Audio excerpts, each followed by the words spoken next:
I adjusted that focus a little bit, it's a tiny bit off. So I'm running, what's cool is I'm running the 6-inch scope tonight with the focal reducer and the extender. So this is probably the widest shot I can get without going into a 4-inch. I think I got about an hour. Looks like some storms might be coming through. So I figured just hop on while I got the view. We'll do a quick one tonight. I hope you all have had a great Saturday. Definitely cooled off here. It's feeling nice right now. There's a bit of a breeze. What's going on, C. Smith? Just crawled in with my smoothie and avocado. Hell yeah. Avocado is good any time of day or night.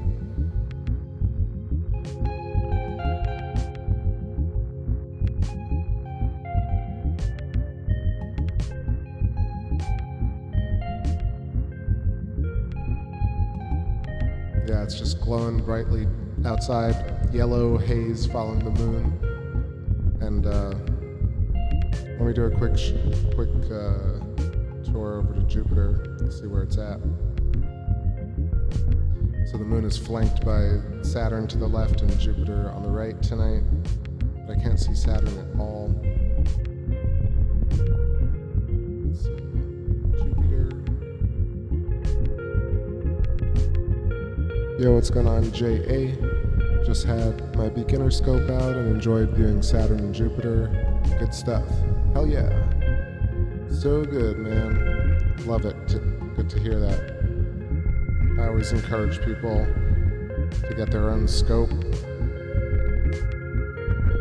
It's really a life-changing experience.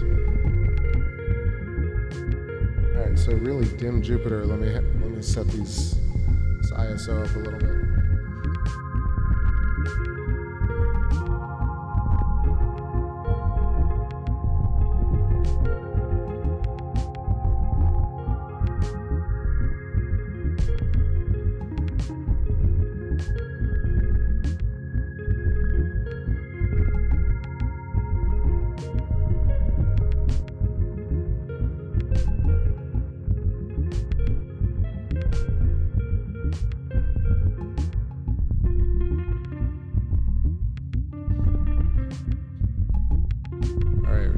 Jupiter.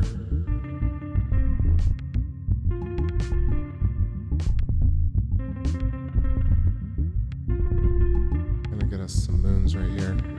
Got Io on the left, Europa to the right, and Ganymede and Callisto. Let's get some labels going.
So, added a couple more tracks to Bandcamp today.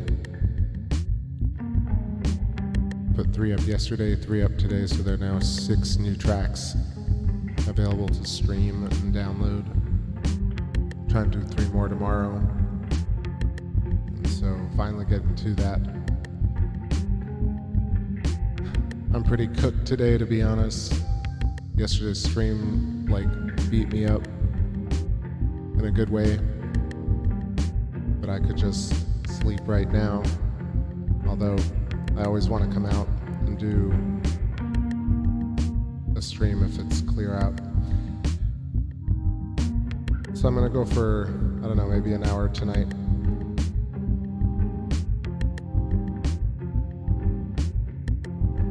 Let's get rid of these labels.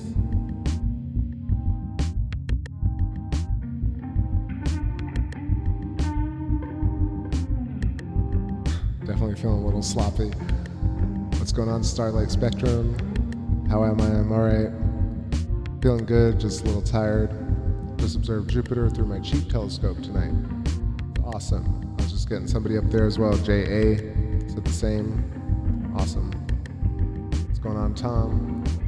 C. Smith says, rainy all week here. No stars, but good for getting tedious inside stuff done. And you get better views. So I got the same. I got so many little things to do, but all day I'm looking forward to this. It's planning. Yeah, because I was so kind of hyped up yesterday's stream. When I shut it down, I went and watched some clips after that. So I was up all night in that kind of space haze. And now it's real haze. All right, let's go up to the moon again. For those of you joining, I'm using the 6-inch scope tonight with the extender, so it's a really wide shot. Jupiter's looking really tiny, and the moon is gonna give us a lot of context. What's going on? Eat all your fish.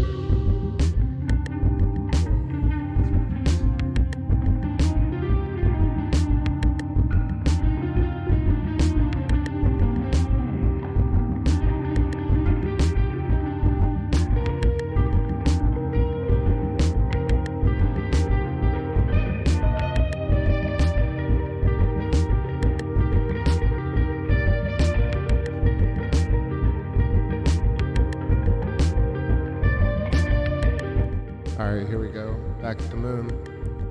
That was really bright. I didn't realize that it got clear again.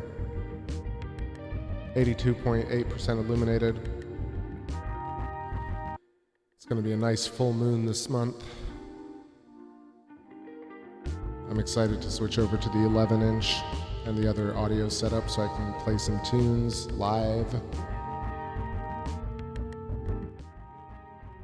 And let's switch this up a little bit.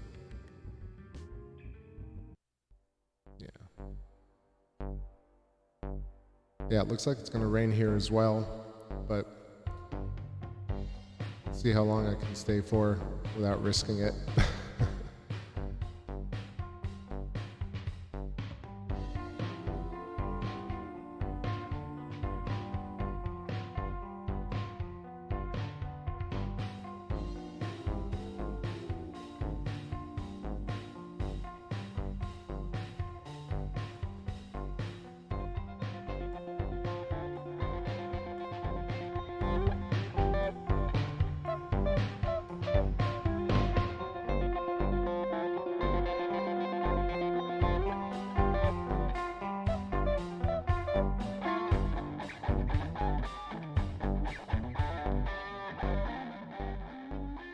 C. Smith says Netflix till 4 a.m. my time. I totally hear that. I tend to watch less than I just browse through Netflix trying to find things that I would watch. And I spend at least half the time just clicking on things and clicking back. Like, I don't want to watch this. I don't want to watch this. It's netty, not this.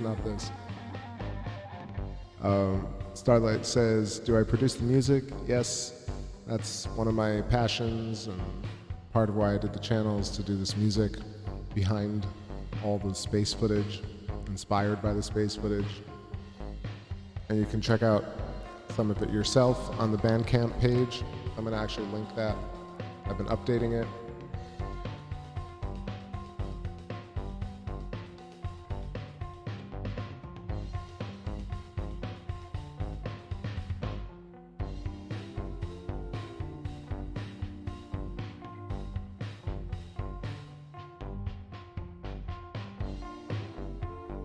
Here we go.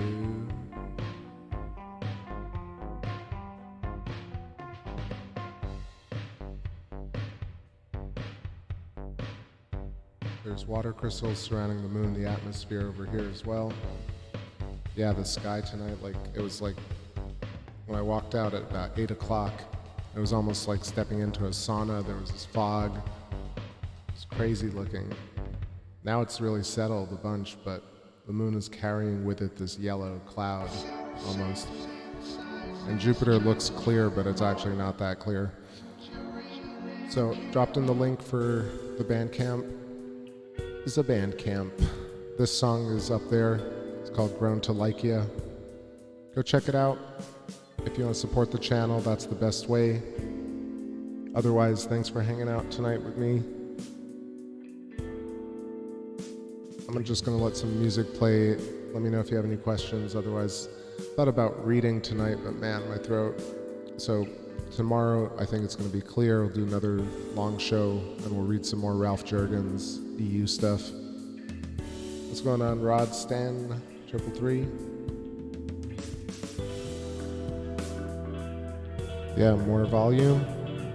Yeah, I'll put more volume on the track for sure.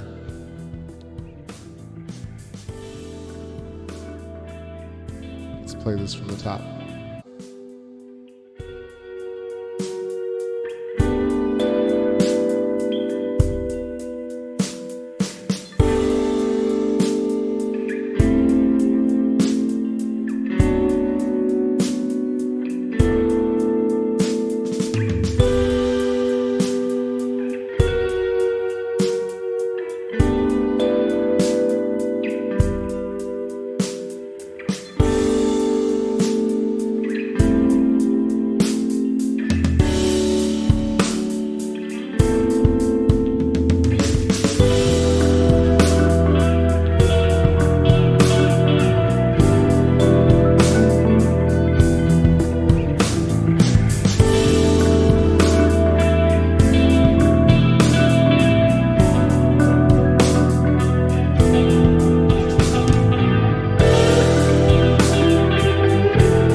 Fish says that would have to be a really powerful laser to go that deep. So I guess you wonder how deep the Earth's mantle goes. Is it something like 200 miles? Is it like 1,000 miles? It's tough to really tell. I've looked into the whole, like, the P waves and F waves in geological surveys, but it's really tough to really read without a lot of extensive research. At least for me, it seems a little tough. But speculating, I wonder what really, besides smashing particles together, what the Hadron Collider really does. Seems like an awful waste to just smash, like, what is it, hydrogen atoms together? But I kind of hesitate to even say what that is because we don't really know. But there's just a lot of money being spent there. That's really what we do know. And that they're looking for kind of the ghost trail of these particles. They don't even see the actual particles. It's just like the traces. And the more they go, the further, the smaller they get, the more they find, and the more they name and come up with this kind of ad hoc theorem. I don't know, it used to really interest me for a lot of years. I kind of moved away from that, but it might come back around. They might open a hole right into the core. It is funny though, you mentioned Stranger Things, but a lot of movies have that kind of laser from the sky or laser into the core of Earth. It's just a very recursive theme. You wonder if the writer's room is coming up with that on their own because of some inherent post-traumatic stress from ancient catastrophism, or is it from sort of a small group of people that want to tell that story over and over again? What's going on, Los Brooklyn? What's going on, Somebody Somewhere? Let's see how deep man has dug, because I feel like it's something like 12 miles, but I could be wrong. Deepest, let's see, deepest hole in the world. Deepest hole in the world. All right, the Kola Super Deep Borehole was just 9 inches in diameter, but at 40,230 feet, or 12,200 meters, reigns as the deepest hole. It took almost 20 years to reach that. It's 7.5 miles, basically. Only half the distance or less to the mantle. Okay, so I guess we're not even, obviously, at the mantle yet. It's pretty crazy that we've only gone 7.5 miles.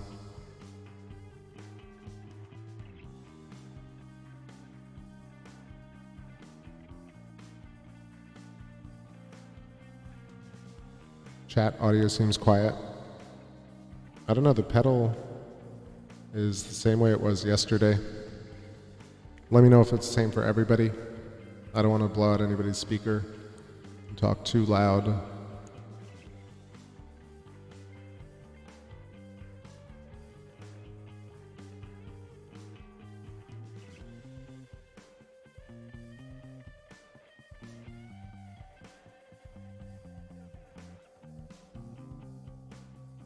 Yo, what's up, Kimmy? How you doing? I come in peace. It's all peace here. Okay.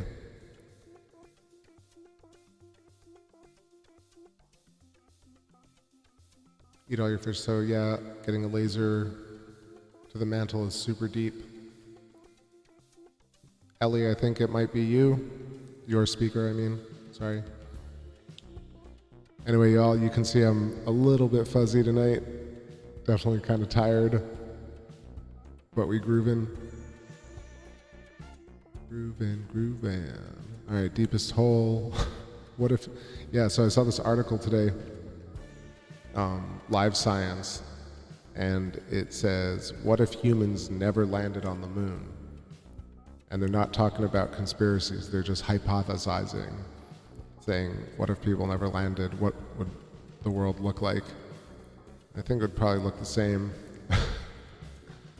This whole business of the United States has just been ever so clear in its mission for so long. The moon missions really have no effect on that, it seems. What's the other one today? NASA calls on students to submit proposals for moon and Mars missions. That seems rather redundant. I've seen that article so many times. Every year, basically, NASA does these open calls, and they get the public to submit ideas, and then really they choose the lamest. Sorry, they choose the worst possible idea, and they send it to on a failed mission to the moon. But that's just the cynical side of me talking. Ooh, mosquito. Damn, that's a big one. The humidity is kind of going up and down pretty badly. When I first started streaming, it was cool. Now it's getting like super hot again. Whew. All right, let me play some tunes here.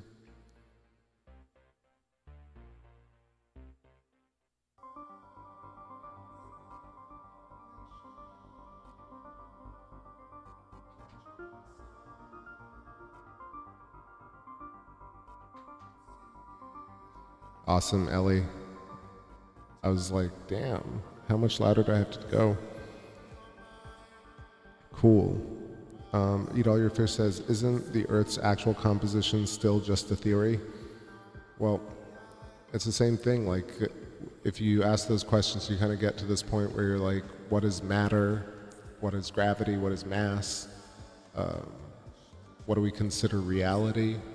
For me, like, those questions immediately arise because really this idea of counter space or dark matter or empty space is really the pervasive stuff in the universe, and all the matter that we see and the density and all the dust on the filaments is really a tiny, tiny amount within this universe, if you believe in that sort of stuff. I feel like even though it's the tiniest amount, it's probably the most important, since we're conscious. But I really feel like that, yeah, you're right, the composition of the Earth and planets is still kind of not up for debate, but I think there are definitely theories out there that are worth exploring. I gotta admit that I'm kind of a layman when it comes to Earth geology, besides the fact that thinking that Earth's geology or Earth's age should be questioned. I don't really know much about, like, I haven't done a lot of aerial stuff, just as much as your next person on YouTube, but it's so funny that I know the surface of the moon way better than I know the surface of the Earth. I was checking out Google Earth earlier this evening, messing around, and it's gotten so much more advanced and detailed. There's so much, like, I could spend, I'm sure a lot of people do, but it's crazy that we look at the moon the same way we would look at another planet. Even the understanding of a moon is just kind of a concept that's attached to this object. But if you just call it a planet, then it's a planet.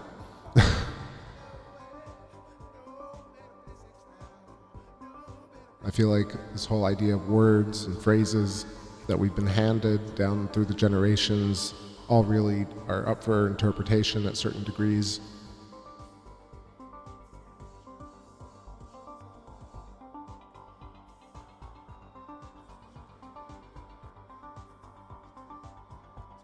Oh, don't be embarrassed, Ellie. It's all good. So I kind of like this 6-inch scope view. That's really a good way to get the full context of the moon with all the haze around it.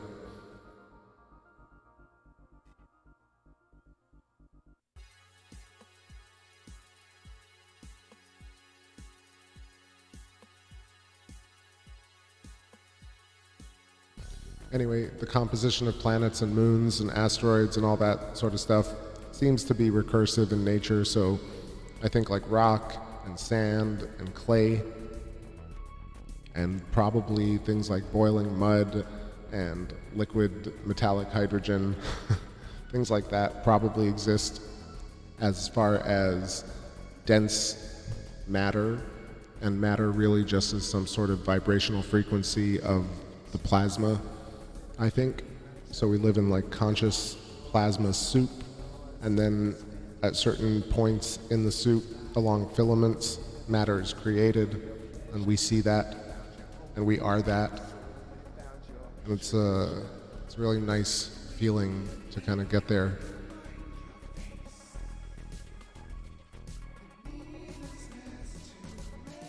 Alright, play some tunes, and I'm gonna do some zooms for Rod Sten. But it's so hazy, it's not gonna look as good, but I think right now it's kind of, might be clearing up a touch, so.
Yeah, it's a little too hazy for that, but that's a little bit Rod.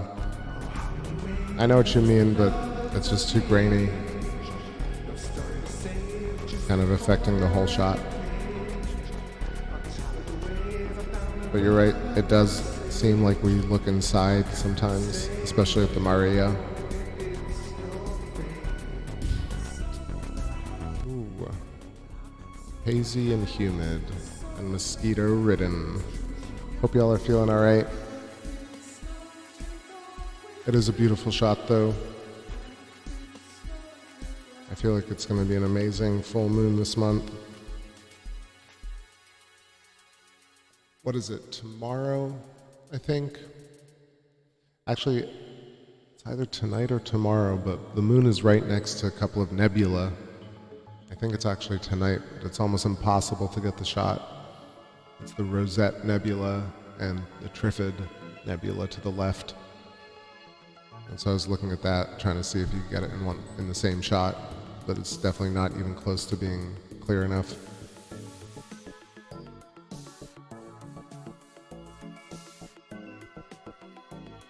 Starlight Cool says, I can't wait for the full moon. I still am in awe with the fact that I got to witness a lunar eclipse back in January. Yeah, exactly. That's crazy. How long have you been scoping for? Because I only started really in like 2015, 2014 maybe. And I've caught so many different things just in the last 5 years, like the Mercury transit and the Venus and the moon and the solar eclipse and 2 lunar eclipses. And then there's going to be another Mercury transit of the sun this year. It's just like 5 years of like, that's madness. Plus all the like lunar waves and satellites, and it's nuts. What's going on, Yo Q?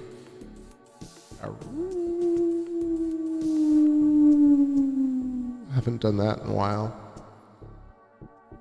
Where's Wolfman Jack? I miss Vision. Haven't seen Vision in a couple of nights.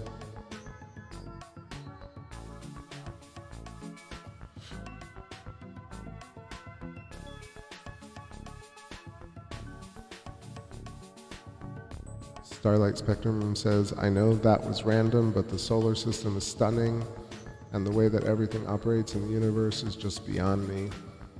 I totally hear that.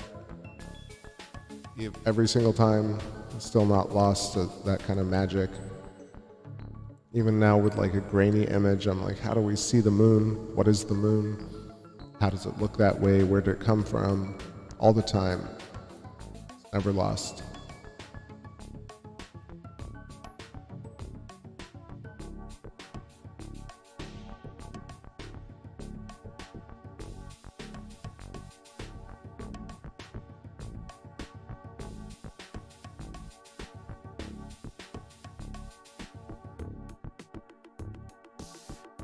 Yo Q says, hey, I was testing out a lens last night filming things and I looked at the moon. There was a star below it, very bright.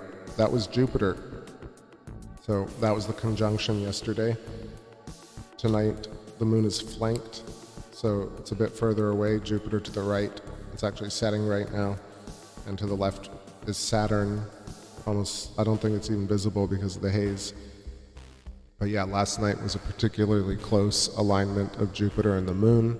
And Jupiter really is extremely bright in the sky. It looks like a star, but when you zoom in with the binoculars or a scope, you'll see the moons.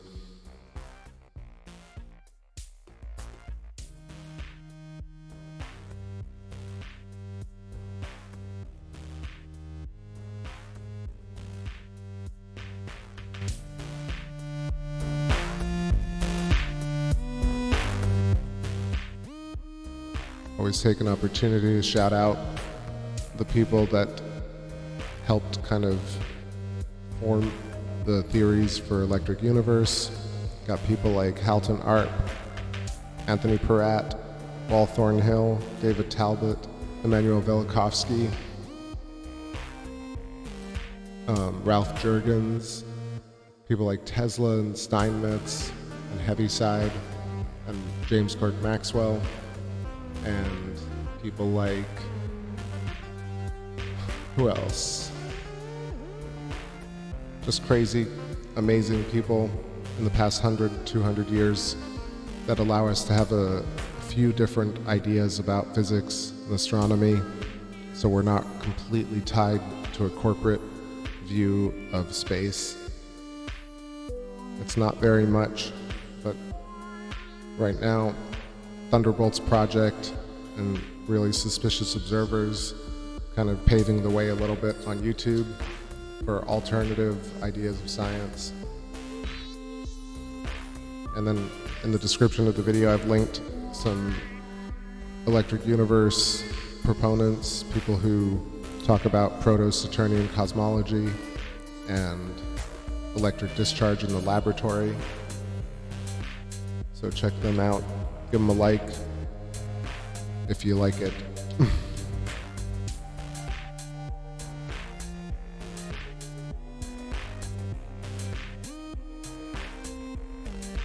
I have tried, I think I got Andromeda once in the eyepiece when I first got the scope, but I no longer have the View. Actually, I haven't really tried to set it up, but it's a different view. It's completely north for me, and I'd have to move the scope around to get that. So never really got Andromeda. I did do a southern deep sky tour for a while, for a month or so. I was going after things like the Crab Nebula, Horsehead, the Trifid Nebula, the Hercules cluster, like a whole bunch of the DSO objects in the Milky Way as it comes through. Honestly, tonight we'd be able to get some crazy shots if it were clear. I want to do that again soon. But yeah, no Andromeda. EOQ says, I was waiting to ask you that instead of looking it up. It's pretty funny.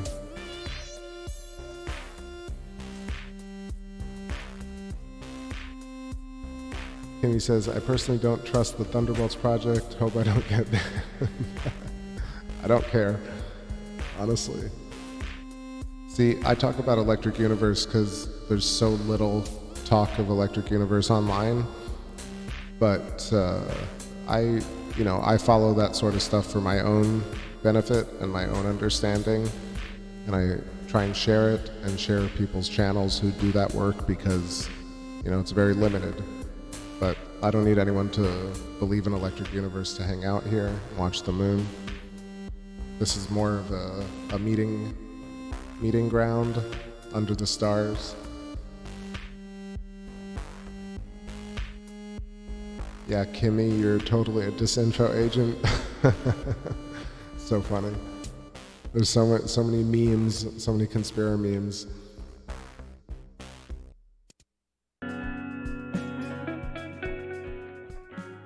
Everybody's a Russian hacker. Starlight Spectrum says, I was actually shocked with how far apart the moon and Jupiter is tonight after yesterday's conjunction. Yeah, it's pretty amazing, right? But what's so cool is that the moon is, I want to say, equidistant from Saturn and Jupiter. It's so perfectly flanked tonight.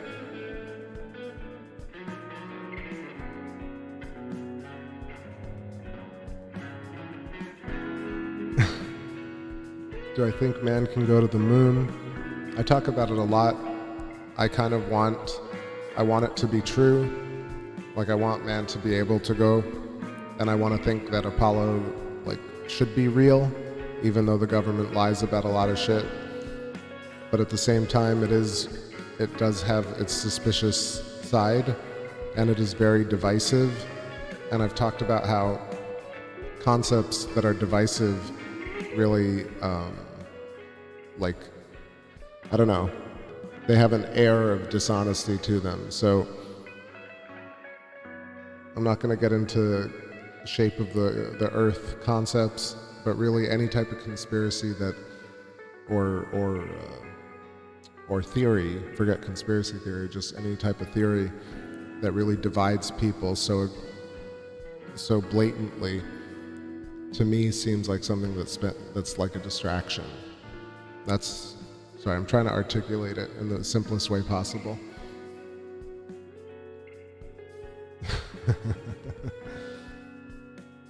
So do I think people can go to the moon today?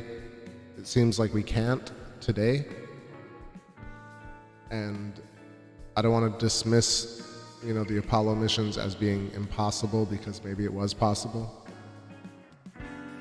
But I know that everybody who follows Elon Musk probably heard him say that he doesn't think NASA can put man into low Earth orbit today, which is crazy to me, since he's really, a key proponent and an ally of NASA in terms of launching satellites, and in terms of working with the ISS. Same thing with the Russians and the Soyuz.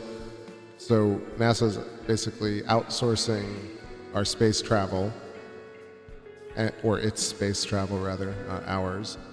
And at the same time, it's setting plans to go to the moon, but it can't reach low Earth orbit today. And, And then people who defend the Apollo missions somehow also defend the fact that this is really the case, where even people who think that Apollo is real are starting to wonder why we don't have bases on the moon and why we haven't returned. Even your staunchest ally of the Apollo missions must wonder, what's going on after all these years. Let me know what you think in the chat. I definitely feel that way. I'm like, what's going on? Like, why can't we go? And so I also think, like, maybe we can go and it's very easy and all countries go and it's all done privately. That could be another scenario. So we don't know that for sure. What's going on? Derek Leonard, how's it going? Pennywise says we can't today and couldn't 50 years ago. Like, listen, it sounds like it's possible that they faked it, Everyone says, oh, it's impossible that they faked it. Yeah, it's possible. It's definitely possible. It's really hard to prove one way or another that's the truth. So hard for me to say one way, like 100% fake, but because, like you see the images on Flickr, there are about 8,000 images from the Apollo missions. You got to at least admit that they sent some sort of robot with a camera to take some of these photos, because they look very realistic.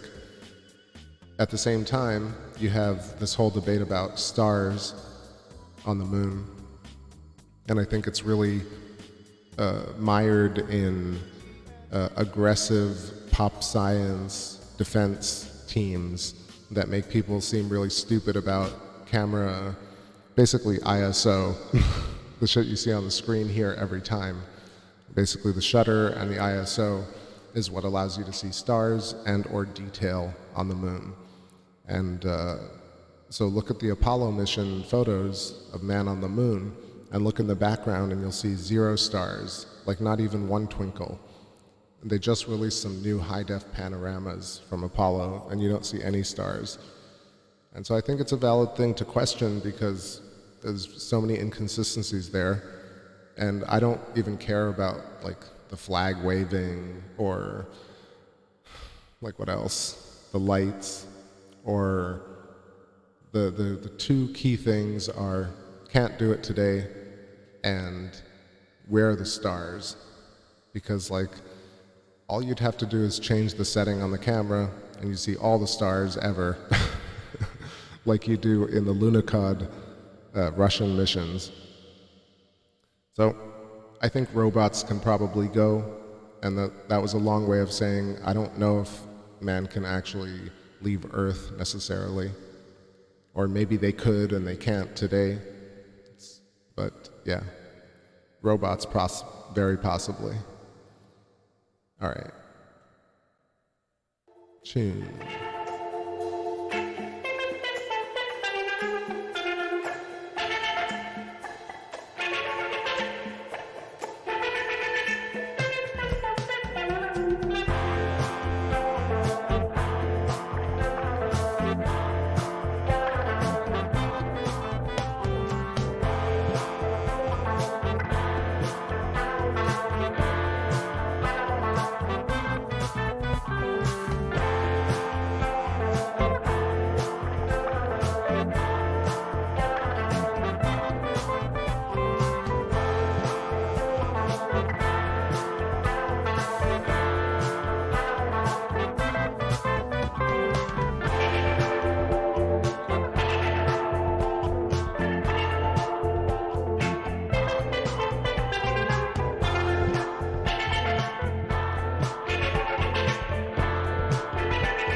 So we're talking about little bugs on the moon. Gloria Compton, what's going on? Says, did you see a Wired story about Russians leaving bugs on the moon? I think that it might be the Israeli mission. I'm just double checking that. Wired, moon bugs. All right. Yep. Space IL crashed a spacecraft, spilled tardigrades on the moon. So tardigrades are those little, like, cute little bug-shaped bacteria, microscopic bears. And now they're on the moon. I don't know, I did read this briefly, and I was just like, I'm always appalled by the fact that we hear about these things as the public much later than they do these terrible things on the moon. It's always like, they're about to crash something into the moon, check it out on a live stream. And I'm like, do we not get a say in this? So it's always appalling, but I'm not even sure, can tardigrades exist on the moon without immediately dying? And does the moon support some sort of life, but not as we know it? I don't know. It's kind of depressing, the state of affairs.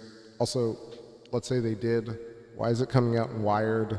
Why isn't our National Space Agency explaining what's going on and, reassuring the public that the moon is safe? Especially because they instituted no-fly zones over the Apollo lunar landings. So why not, take care with Israeli missions crashing into the moon? It's very strange the way it's presented. Anyway, do bugs breathe? That's kind of weird. Never really thought about that, says Eat All Your Fish. I bet they do. I mean, what is breathing? We think it's air. It reminds me of Morpheus. Do you think that's air you're breathing? Well, what if you're inside an ether density? Are we breathing in plasma or electric current or solar energy? So it's really kind of relative, right? That's how you look at it. Man, I thought it was clear, but it's really not. Got super hazy again. All good. Let's do the wide shot. Look at that. It's carrying with it some crazy dark clouds right now.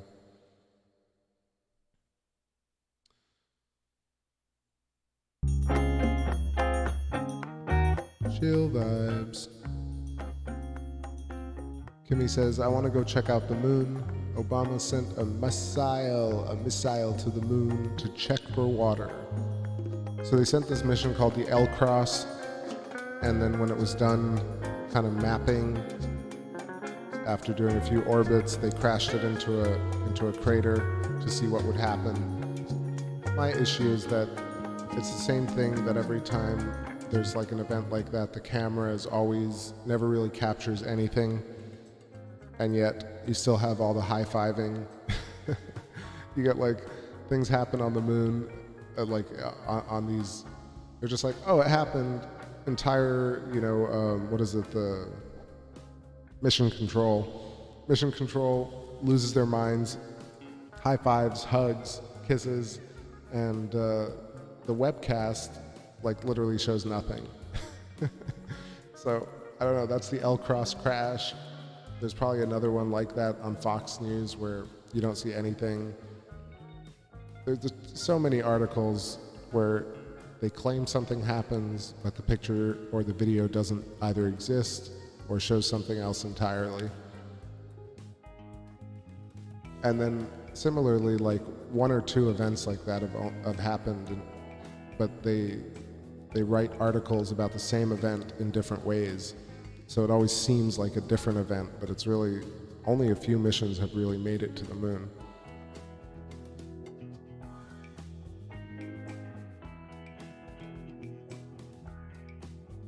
Eat All Your Fish says, bugs do breathe. I just looked it up. Wikipedia says, bugs breathe. The breathy bugs. Kimmy says, we need facts, proof, video evidence. Hey, at least the photo that looks realistic. I don't understand all these photos that look like a computer rendering, and they're like, look at this, check it out, guys, this is what we're gonna do. And then they write an article with these computer-generated images, and you wonder why, and then they're like, well, people are really stupid, they question things. I'm like, they question things because you don't show actual footage of things. It's a very common issue with popular science. And almost every single talk show, I did a whole rant yesterday about all these YouTube channels who do astronomy or science, how they really almost never talk about electric universe, one, and two, never have actual footage of space when they talk about space. And nobody thinks it's weird. I mean, a lot of people do, but the majority of their followers think it's totally perfectly fine. So silly to me.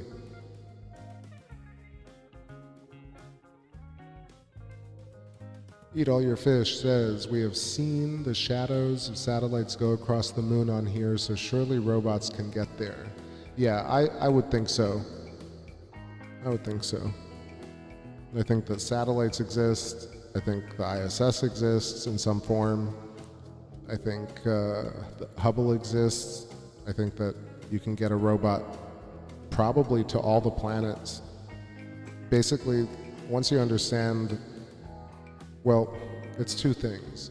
First, understanding orbits, and two, understanding that even though contemporary science talks about using thrust engines and rockets and fuel, they've been using plasma ion engines in NASA rockets since the 50s.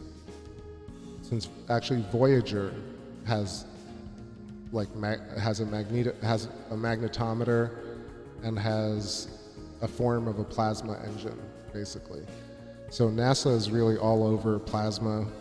I would bet that all the black ops are probably the same thing. So electric universe is just not popular science, but it's certainly used in all advanced technology.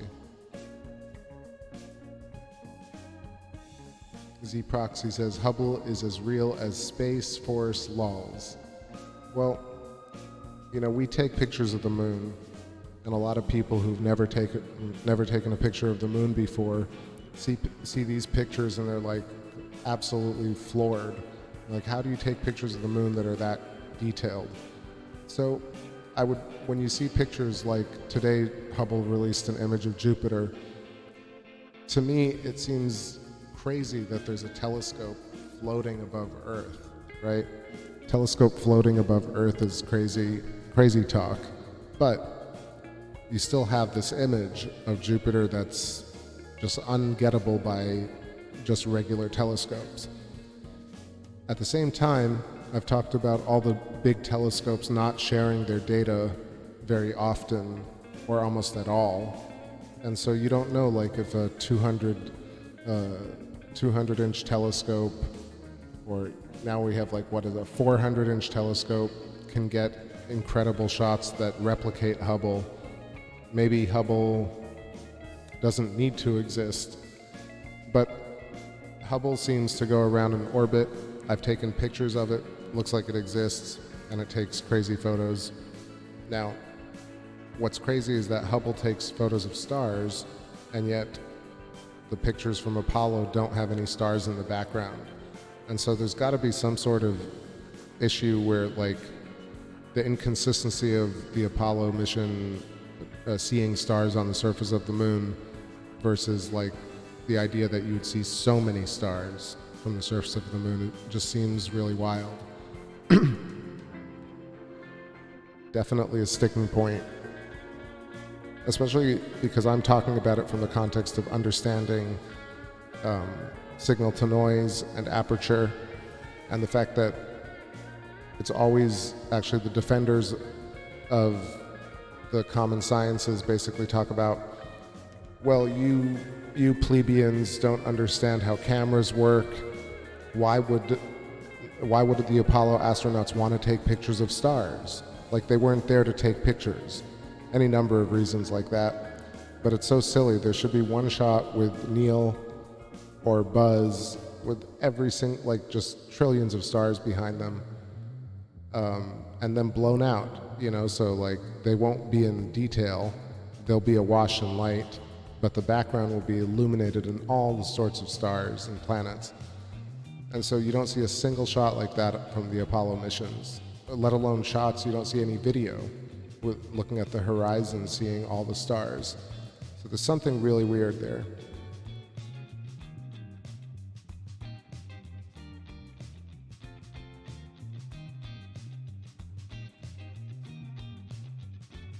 Anyway, we'll see what happens with the Chandrayaan-2 mission. So that's supposed to arrive at the moon kind of in the next few days, and we'll see if it lands and or it takes any new photos of the moon that look realistic with stars in the background. Eat All Your Fish says, would those old cameras even be able to pick up light from the stars?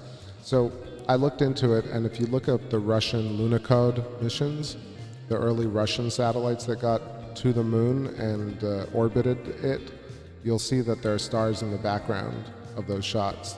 In fact, I posted it in one of my shows, but I'm going to find it again. No, cameras have always been that advanced, but you just had to open the shutter a little bit longer. So why wouldn't they have, like, yeah, you wouldn't get everything in focus, but you could just leave the shutter open as long as you wanted, and you could take a picture with a ton of stars in the background. I mean, that would be incredible data to acquire. It seems ridiculous, like the excuse that public science, that really NASA and SpaceX always do. They're like, we're not there to take photos. But why not? Of course you should be there to take photos. That's the whole point of all of this. Z-Proxy says, Sophia is the airplane pretending to be Hubble, though. No, because if you've ever seen photos taken from an airplane, you'll see that Sophia doesn't take nearly the kind of photos that Hubble can take. It's not even close. Just look at the Pillars of Creation photo. That's like in the Horsehead Nebula. That's something you can take from Earth, and you'll see the resolution that it requires. Also, Sophia, I don't think, is actually very capable at all, because the flights are short, you can't really acquire that much data, and it's probably not that steady either.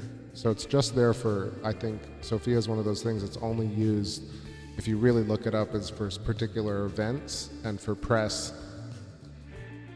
Hubble is steady in a null zone orbit where it barely moves in non-gravitational. You know, like it's sandwiched between the magnetic layers about, 200 kilometers up.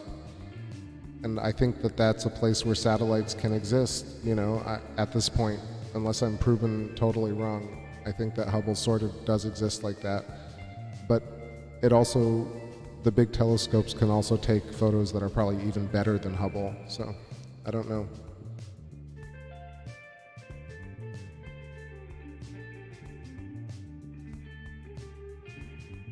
Yo, what's going on, Sully's Girl 89? Do you see stars in the space station video? You do see a lot of stars in the space station video.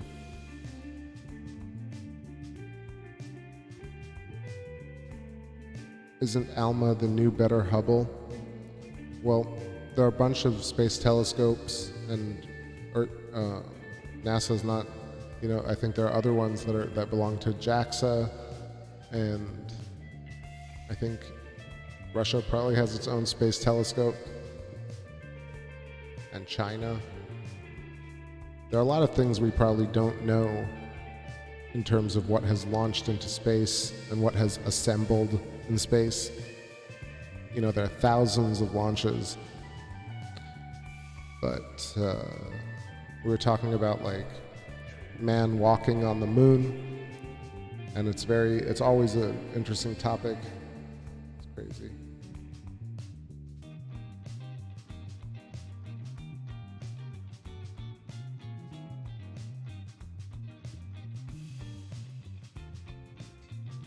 The scope just jumped by itself.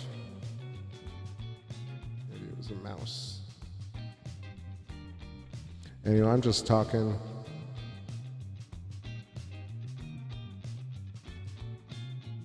Ellie Winya says, no stars spooky. I don't know. I mean, look, there are Apollo, 15 and 16 have some stars in the background, and they're on the surface of the moon at the same time. But there are no shots like awash in stars, like trillions and trillions, like a sea of stars. And it's crazy to me that you wouldn't try and take one shot like that on the surface of the moon, just one, or a few, but obviously many.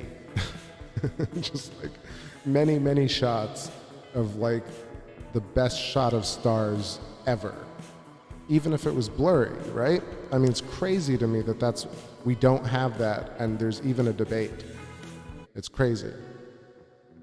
And defenders of Apollo always say things like, well, they weren't there to take photos, or their cameras weren't, it's always some excuse, but like, that should be the first thing you do, is like Neil Armstrong, Buzz Aldrin taking shots of each other with, crazy, amazing nebula stars in the background, right?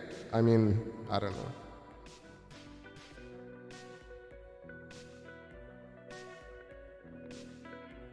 Sully's girl says, I think they just did it to find evidence of nova, and they did. Tell me more about this nova. Are you talking about they were looking for plasma? I mean, I do think about it in different contexts, like maybe Saturn V technology was not what we think it is. Maybe they use plasma ion engines to go there. Maybe it's easier to go to the moon than is publicly stated. Maybe tons of corporations go to the moon today and the public has no idea. There are a lot of different ways it could have gone. I'm not one of those people that's like, oh, it's impossible, that's it, totally impossible, because the moon exists, Earth exists, these photos from certain satellites like really look like the moon. It's very hard to fake that sort of stuff. So yeah, the amazing haze, right, Ellie? It's crazy. Starlight Spectrum says, I truly believe if you're going to go to the moon, then they should have most definitely shown what's up there. Like, public will say, like, public science will say, look, they showed all this footage, and see, that's where I always really measure my response, because when you look through the Flickr footage, you'll see that while a lot of it looks suspicious, a lot of it looks realistic. So it's very hard to say one way or another whether it was a really great forgery, or maybe they got to the moon and didn't land. I think something like that, if you were going to fake it, you would go as far as possible before you had to fake it. So maybe they sent men to cislunar orbit, or maybe they got into lunar orbit and couldn't land, or maybe they landed and they didn't walk out. Any number of scenarios. The main thing is that it's divisive, and that it sucks that we live in an environment of science now where it's one of these arguments or debates versus like mankind knowing for sure that we went to the moon, that we're exploring space. Even people who believe in Apollo, like I said earlier, are like a lot of the YouTube channels, they're starting to question, like, what's the deal? Like, why it's been so many years, why can't we replicate it? So we'll see how long that lasts before the next moon mission. And if 2024 comes around and we go to the moon, I'll be really happy. It's not like I'm rooting for it to fail. I want it to be successful. But it doesn't seem like it's going anywhere right now.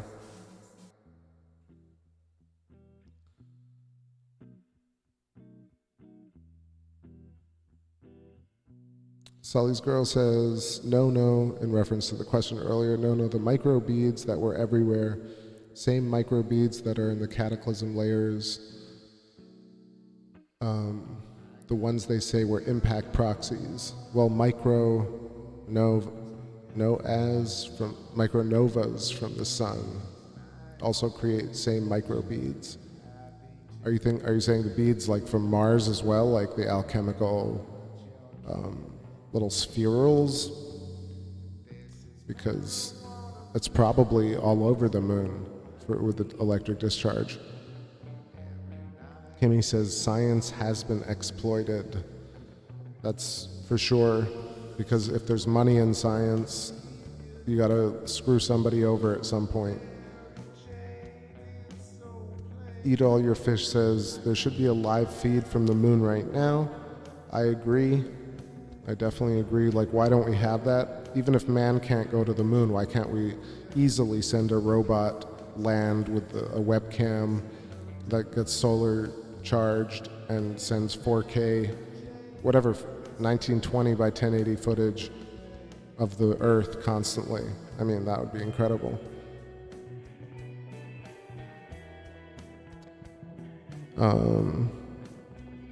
Starlight says, can people even book $1 million trips to the moon? So if you look up popular science articles, you'll see that they've been promising these moon tourist missions for a long time, and it never happens.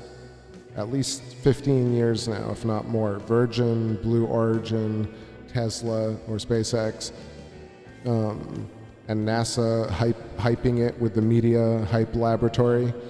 And there still hasn't been a billionaire that's been not even into orbit, let alone to the moon. Gloria Compton says, John Lear says we couldn't get through the Van Allen radiation belts. See, again, that's one of those things that I specifically as a citizen can't test, but I believe that there's, again, divisiveness when it comes to the radiation belts, whether Apollo went through them, whether you can get through them, whether it's deadly, whether it's not deadly. Apparently James Van Allen retracted his statements, but did he do it at the point of a gun? Or did he really mean to retract them?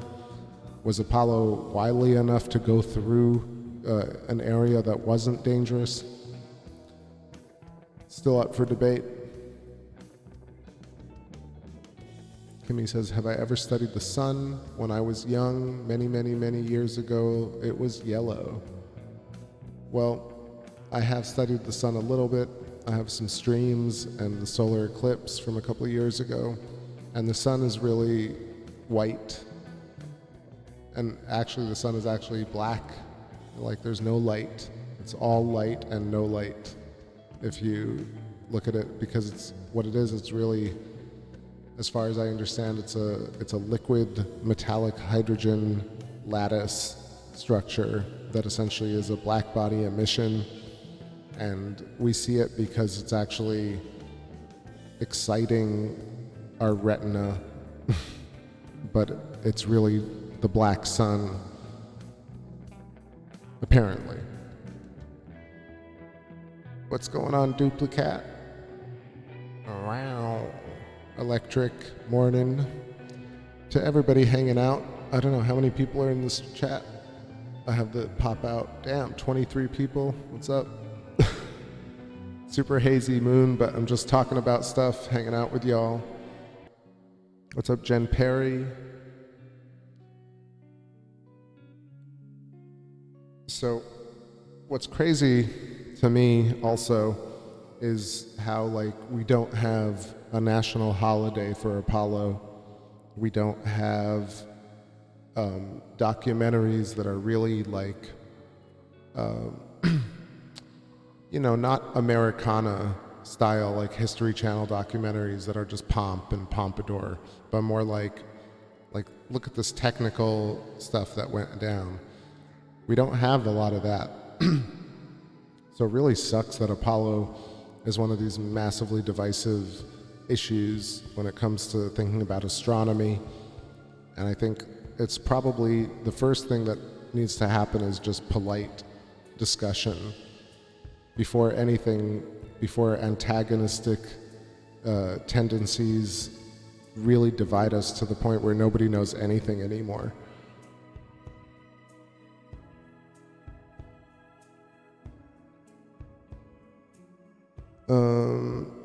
Sully's Girl says ion plasma shielding. It's what's used on satellites. It says, okay, I got one. Why don't we see stars in your video? Well, right now, because it's very, very hazy, but typically we can. I've done it a lot of times, and I can do it right here, but we'll see. It's probably too hazy to get stars.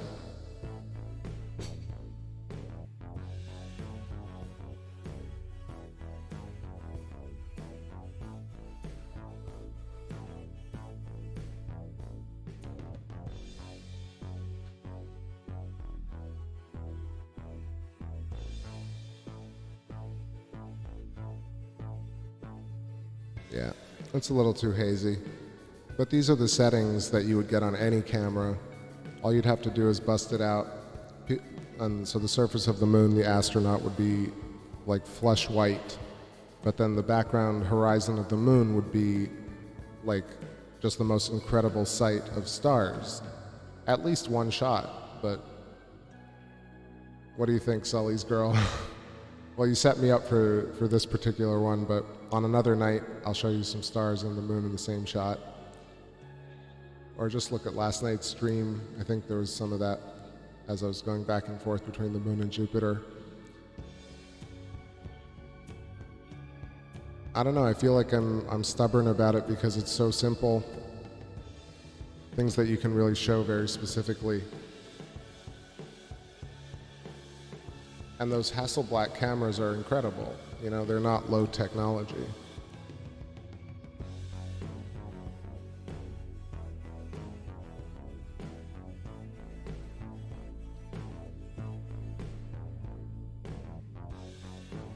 Oh, I know what I was going to do. I was going to look up the Lunicod missions, because there is a shot from a satellite going around the moon in the 50s or 60s where you do have stars in the shot. So it's more that I'm not trying. Anyway, no one really has to prove it to me. It's more that I've seen shots on the moon that look realistic. Like, I don't know. It's very possible that man did walk on the moon, and we don't do it today, and that's just the way it is. So I'm open to that, but I would love to see stars in the background of Apollo missions. All right, let me quickly find this.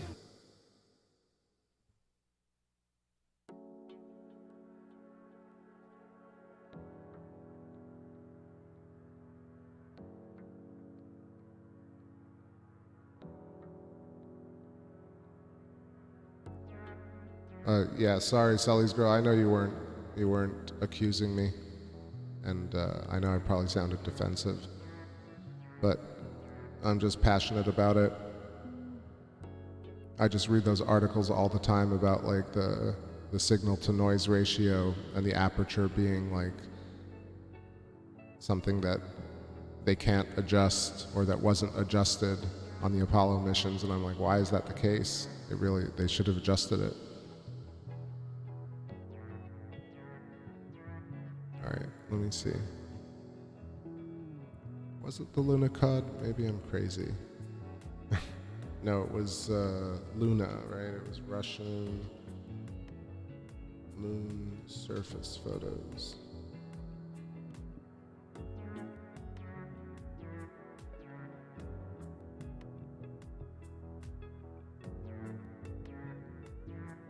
Oh, the Zonde, that one, that's what it was. Or Zond.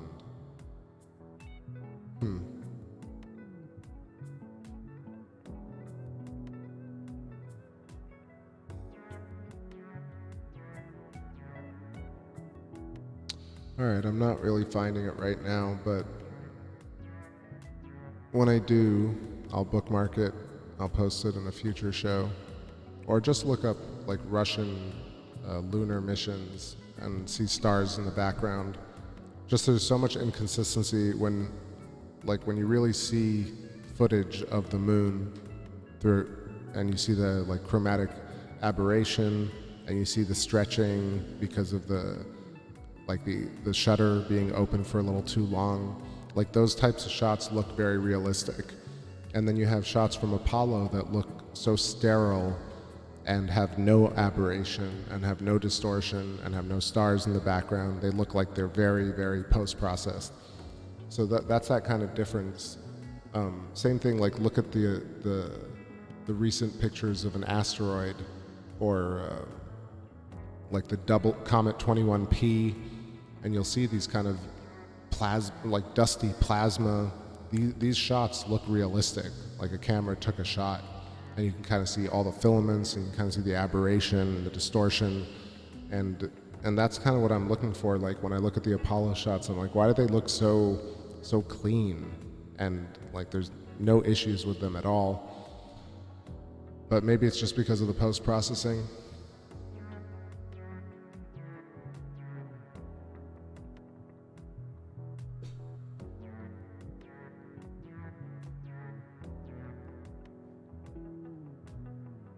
It was supposed to start raining at 1, and I'm keeping an eye out. I'm gonna have to close up shop real quick, but this is super fun. Still talking about things and theories.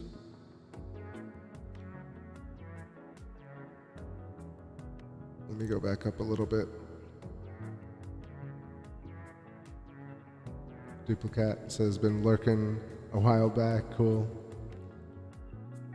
Eat all your fishes. Well, I gotta look into that. Black Sun.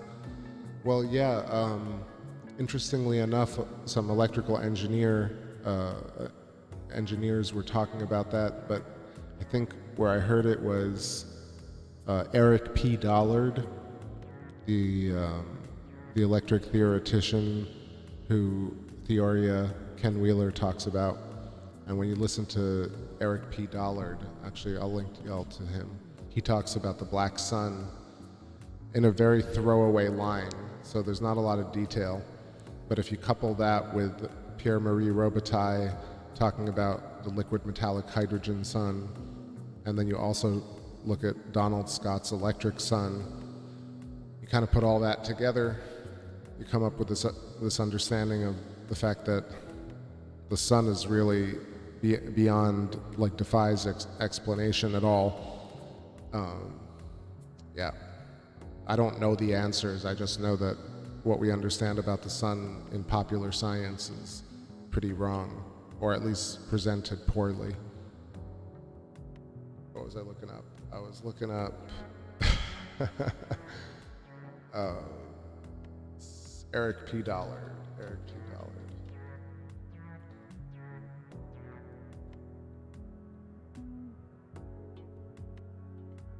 All right, so this guy's still alive, doing amazing work. Where is it?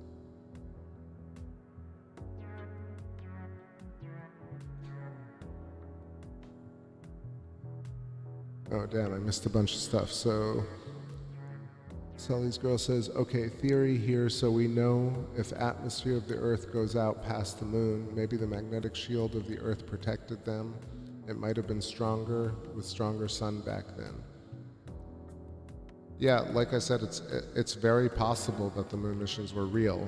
I think it's just one of those things that it seems very confusing as to why it hasn't advanced past the missions from the 70s, 40 years later or more. And the same thing goes for, like, why hasn't any other country tried it or done it, and then why can't we do it today? And then further, the star thing is, neither here nor there. That's not something I care about in terms of proof. It's more that it sucks that we don't have that kind of understanding of what's going on there. So whether or not I don't want to be a conspiracist who defeats NASA. That's not really the point. The whole point is to really be able to go to the moon, or to know if we can go or not go to the moon, as opposed to, retribution.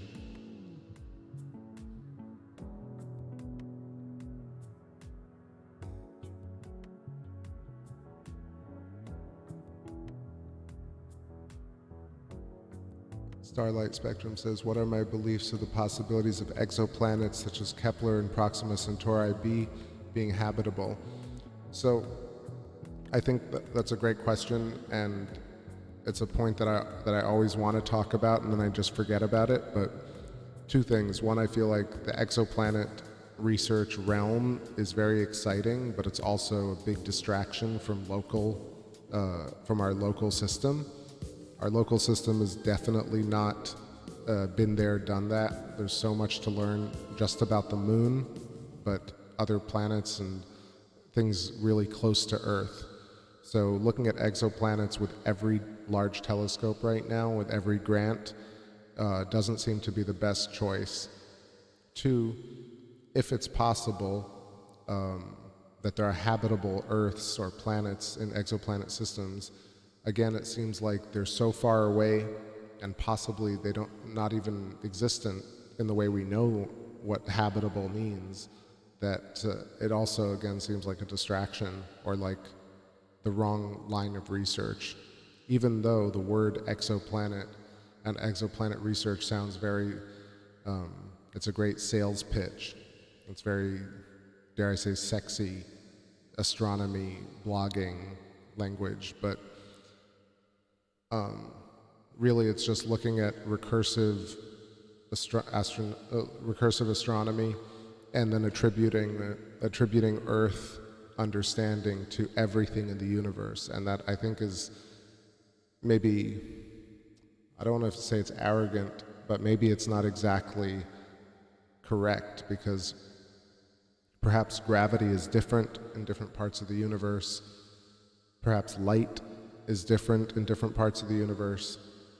And so this idea that because light and gravity and electromagnetism is a certain way on Earth, therefore 24 to the power 10 trillion miles away is exactly the same, and it's Earth-like.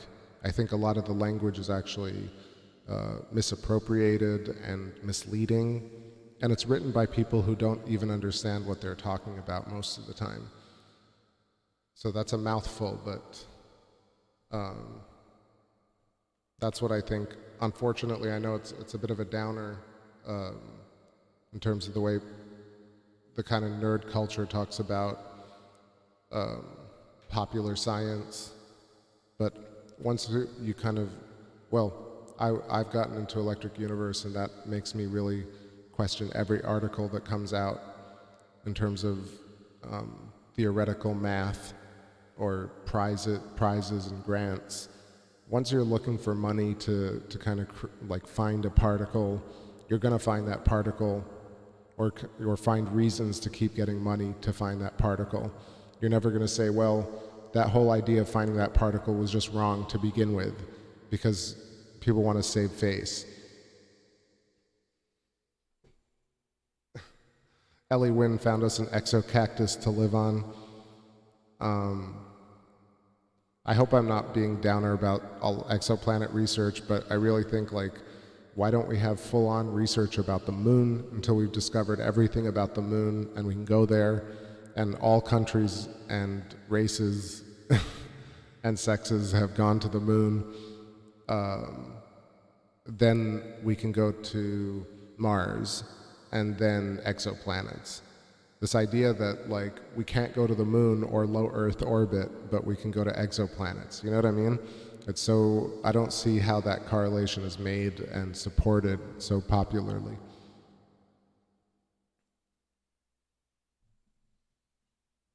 So that's my thought. It's the same thing with the Large Hadron Collider. No citizen is really saying, please build this crazy superstructure and find the Higgs boson. That's a very small group of people that made that decision and are using a ton of money in a line of research that is not really there to help humanity. It's there to discover particles. So they'll say that, why do anything? But it's different, it's one thing to do something in the name of mankind science, and then another one in the name of special interest science, like gravitational waves or the Higgs boson or exoplanet research, any number of things that really deny other methods of thinking. For example, when you look into Halton Arp and redshift, you'll see that he really did all the observational science and math to determine the fact that redshift is really not a good measurement of distance. And I want to correct myself, I said it on a previous stream, I was wrong. In fact, galaxies that are birthed first have blue shift when they're born, and as they travel along the spiral arms of larger galaxies, they actually get redder and redder. And so the idea of redshift being a measure of youth and heat versus distance is a really huge deal, and it's never even talked about at all in any type of like popular YouTube science shows or NASA, and that's just a crazy thing. That's just one thing. You know, the other thing is the makeup of the sun. You know, we still live in a world where people talk about climate change without ever talking about the influence of solar radiation and power from the outside of Earth coming in, affecting the weather. Talk about the moon as if, oh, it was something that America did during the war, and it was just really easy, we just did it. No one else can do it ever again, and we don't want to do it ever again. I mean, it's kind of depressing. It's not just laughable, but I chuckle because it's depressing, probably. All right, tune time. Light of the Moon coming up.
Said interesting inversion with that last track.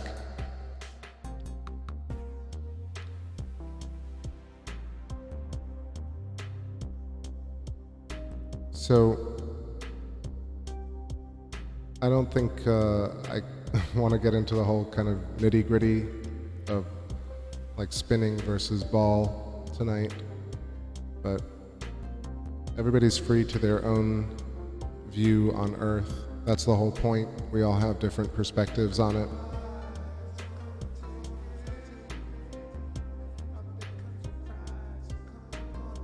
Mostly, before I even consider the shape of anything, I really am just looking at it purely and just absorbing it as it is, because who cares about the shape?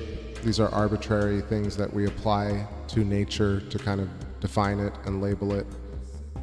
It's more so that look at these amazing features on the surface of the moon. You know, for me, definitely the idea that Moon and Mars, or the Moon and Earth, were tied with plasma filaments at one point that people on Earth could see is just an amazing idea. It makes science really exciting again. I think a lot of the people in Electric Universe talk about it in the same way. They were really disenfranchised and disenchanted with contemporary science. And then they found this idea of proto-Saturnian cosmology from Velikovsky, and it really opened up and made science exciting again. And it feels the same way for me.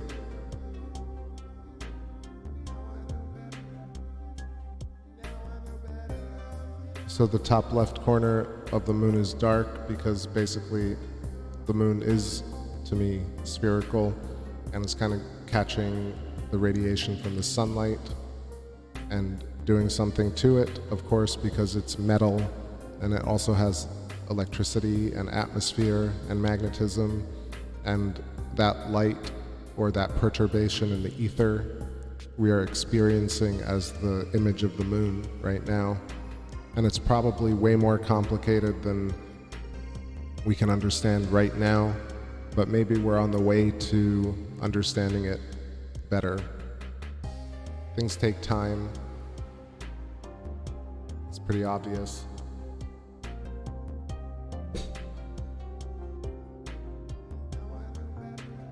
So tomorrow night, I think it'll be clear enough and we can see stars around the moon. But you can do it yourselves if you get just any type, even the P900 or P1000. If you open the shutter and turn up the ISO, you can get planets and stars at the same time. And that technology has existed for at least 50 years.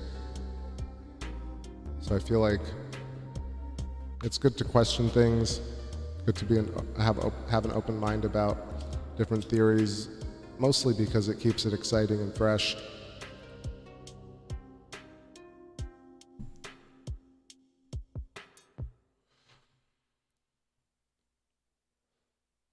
All right, the moon is setting right here. I'm gonna start winding it down shortly.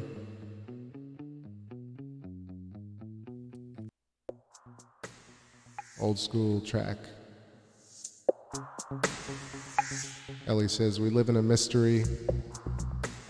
Well, that's the whole thing, right? Like, if we are the universe perceiving ourselves through all these different eyeballs and trying to have the most interesting experience possible, then it's always going to be a great adventure, game, difficult kind of struggle, and joyous, waves of joyous emotions, and then tragedy, and then coming back around.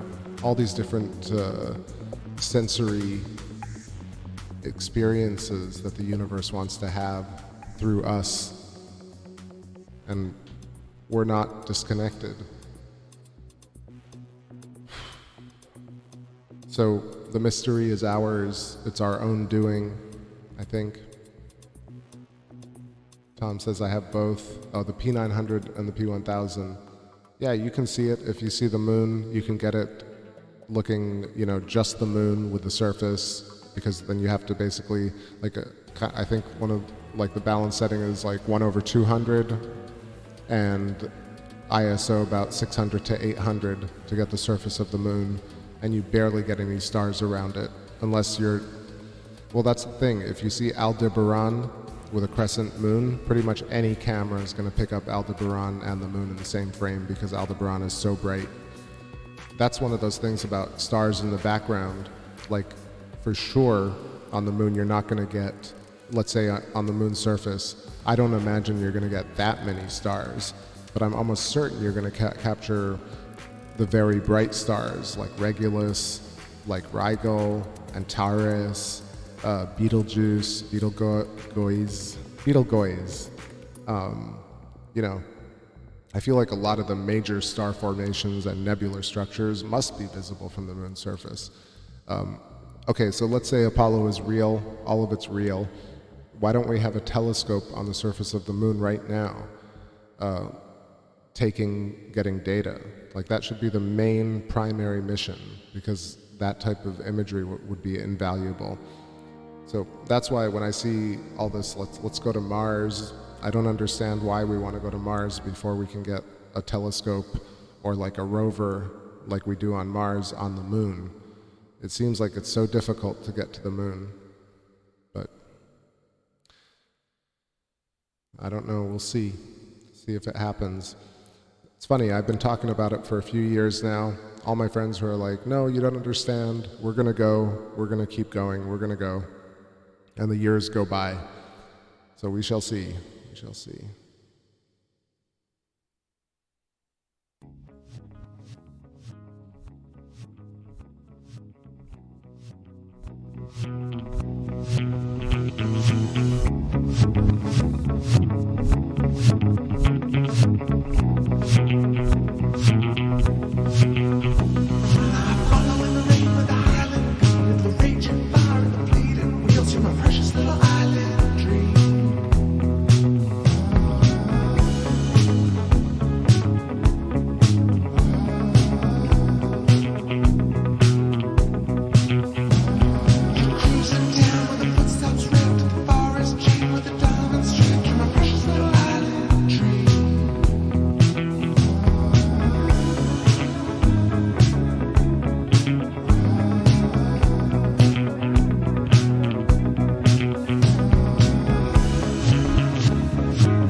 So this one's called Island Dream, and I'm not sure, I might have it on Bandcamp.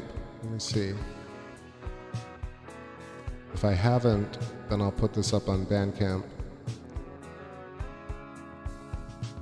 I'll put the link to the Bandcamp music anyway, just one more time. If you don't know it, or if you want to support the channel, you can do it here. I'm just looking. Island Dream, Island Dream. I thought I might have put it up here.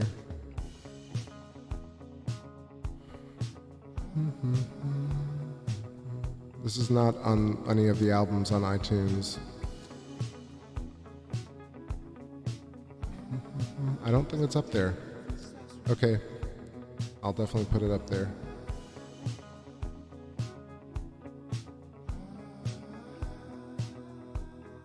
Jackie says, my new release Dreamboat is nice. Thank you. I really appreciate that. I'm trying to put up stuff every day for the next, up until the full moon. So it'll be a complete album by then, like 12 songs. And I wrote something interesting today, new song. It's not ready yet. I'm gonna try and save it. I'm gonna try and save a few songs because I'm always so like, all right, I just did it. Here it is, brand new. But it'll be nice to surprise y'all with a few songs that y'all haven't heard at all. So maybe by the full moon. All right, Starlight, I can accommodate that. I will definitely do it tomorrow on this page. All right, so I was gonna answer that question about changes on the moon, and then I'm gonna start winding it down here because my shoulders are killing me. All right, so I can't tell that obviously, have features on the moon changed? That's really difficult to judge. Have I seen the moon? Let me see, how many times have I filmed the moon? At least 1,000 times. So out of 1,000 times, what I can say is that it seems like the moon changes not only every minute, every second really, but certain phases show different parts of the moon in better ways. So that's one big takeaway from the moon, is that I had this idea before I started scoping that the moon really looked the same no matter what time you looked at it, no matter where you looked at it from. But really it's this very active object, and it has all these features that look different in different periods, in different weather patterns, at different times of the year, and following it and chasing it and figuring that out is really exciting and fun.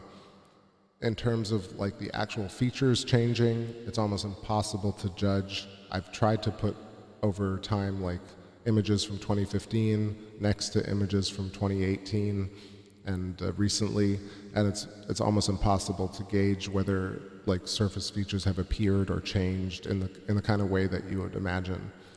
So the way my perspective has shifted, besides of course understanding all this, the dynamics of the moon and the phases, is that the fact that the geometry on the moon is so apparent, but it's always written off so quickly that you don't really take a second to understand what the concept might implicate. So if the moon is formed, if basically Mare Crisium, which is showing right there at the 4 o'clock, 3:30 position, if that is a hexagon, then this idea of, a giant proto-Earth getting impacted by Theia and creating the moon, and then the moon being bombarded through the heavy bombardment phase by these large asteroids or meteors that are creating all the mare that we see, like Sea of Serenity, Sea of Tranquility, the Imbrium Basin, Sea of Crises, all the dark areas that you see on the moon right now were supposed to be created by impacts.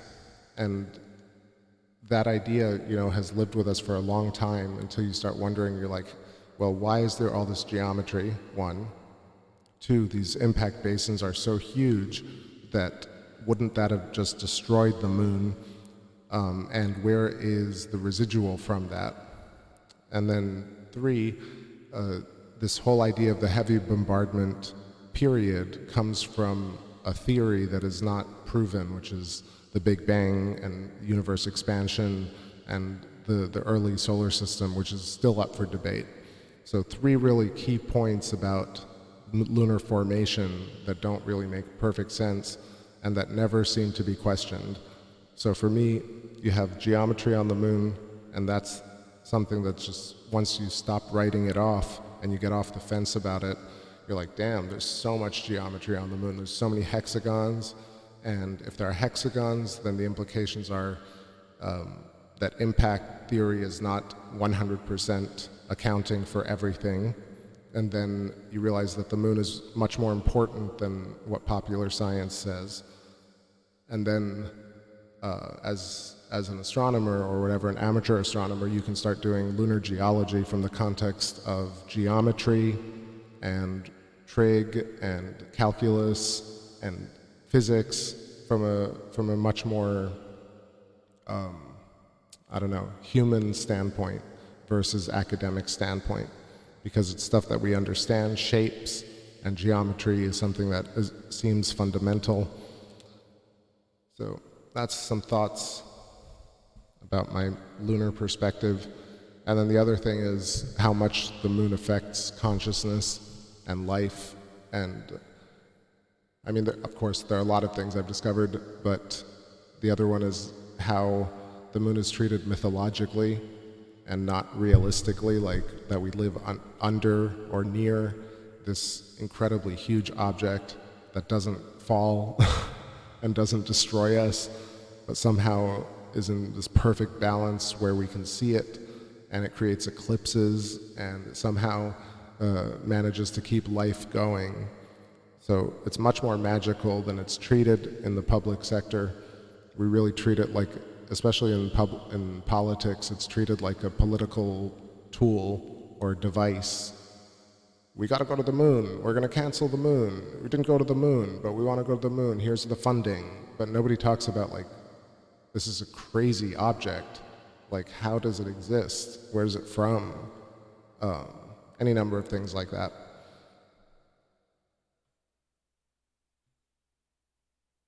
Exoplanet song, Exotease song. Yeah, I don't even have it. I didn't even bounce the new track, so can't even be tempted to play it. This is something a little bit newer. Almost new. I've played it a few times, but little jazzy riff. Friday won't end, but we're already on Sunday. It's been a fun night. I can see the moon out my window too.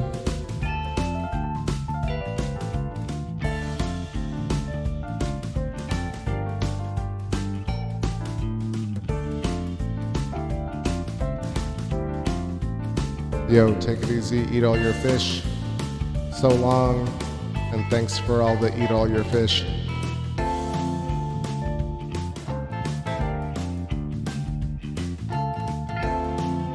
Starlight says that if the moon disappeared, we'd be fucked. Not just that, I mean, like, how is it in such perfect balance, you know? Like, if you really work backwards, there are these ideas that, oh, the moon is moving away from us at 2 inches per year, 4 inches per year. But then if you trace it backwards, the moon was very, very close to Earth at some point, right? So that is really almost never talked about except in passing. But really, that's the concept. Like, how close was the moon? And when was that? Was it 10,000 years ago? Was it 50,000? Was it 1,000,000 years ago? We don't even know that. Yo, Kimmy, check out the description for the links of the music. I just pasted the Bandcamp link earlier too. Oh, look at that, the moon got a little clearer as it's setting.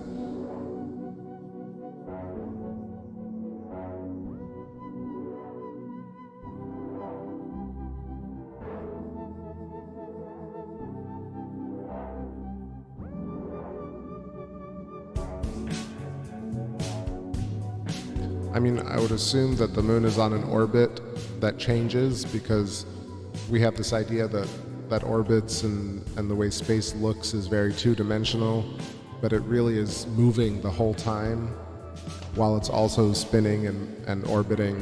It's doing all these different things. And really, who knows at what speeds these things are happening at? You know, it's just gauged from a Earth-centric perspective. And in space, you know, it's all completely different, I think. Especially this idea of quantizing of space, where it's not a linear projection. So light, for example, doesn't just increase in a linear fashion from like 0 to 100, like 0, 1, 2, 3, 4, 5, 6, 7. It basically increases from 0 to 80 to 160 to 300 to 700 to 10,000. It does these stepping jumps. And Halton Arp was talking about this quantized light being measured in 9 different steps. So it's really fascinating in terms of like, does light travel? Is it consistent? And can you really use it to measure distance and age versus, I don't know, just having light as a force? All right, going back to the beginning here.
Hey, what's up, everybody? That was a cool cloud, right? Pretty dope. Darkness, tried to chase the moon and eat it. Engulfed it. I think that's it for me. I'm pretty toast. It's been a fun stream tonight. I appreciate everybody hanging out and talking about all this stuff, indulging my rants and my crazy, wild, out there ideas, just the way I listen to y'all out there ideas. So that's it for it. The moon tonight, Jupiter is already set, and I tried to take a look at Saturn, but it's also still too hazy up there. So unfortunately, no Kronos tonight. We'll have to do it tomorrow. And yeah, so funny. TakeBackSpace.exe has stopped working. I am Bender. Just looking for a song to go out. I'll scroll all the way down to the bottom of the page and see what I come up with. Ooh, look at that moon. Damn, it got real bright. This one's a pretty one.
All right.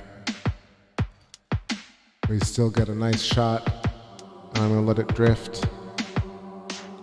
Tom, peace out. Ellie, peace out. Light Moon, be well. Kimmy, be well. Chow Young Cat, thanks for stopping by. Jen Perry, good night. Starlight Spectrum, great chatting with you. Happy to have you on the Space family. Always good to have new people with open minds and open hearts. Jackie, good night. Eat all your fish.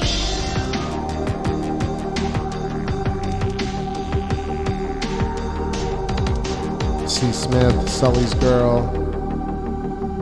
Gloria, Z Proxy. Rod, Sten, and anyone else I missed, let me know.